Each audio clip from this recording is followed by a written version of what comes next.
one of the pluses in Africa was that if you were a bit weedy looking and your hair was a bit longer than the average front row forward, the Africans tended to think you're probably a foreigner and on their side.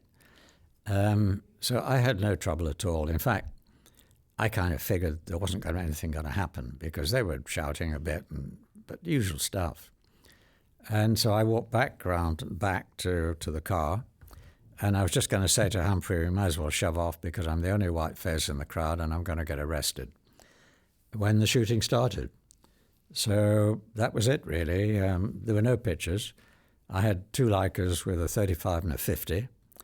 I ran out of film on the 50 almost immediately. And so I was shooting with a wide angle as these guys were running towards me. At first I thought, they were shooting in the air. But it became apparent as people started to fall around me that they weren't.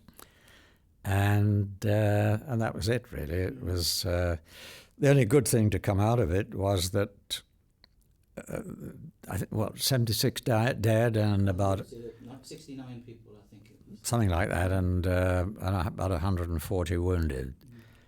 And the wounded were nearly all shot in the back.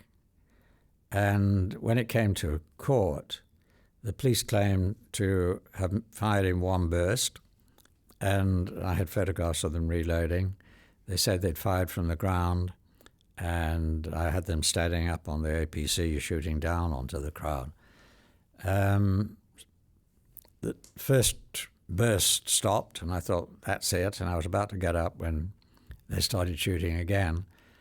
And when it stopped, I was the only person left standing. Everyone else had gone. And so, I said to Humphrey, we better get out of here swiftly because, the police only half jokingly had offered to shoot us before. They hated Brits with a passion. And, as an obvious Brit, I had to tread lightly with them. So that was it, really. The only thing is that the court case, because I was white, they believed me. The judge believed me, and all the wounded were acquitted. So that made it worthwhile being there. But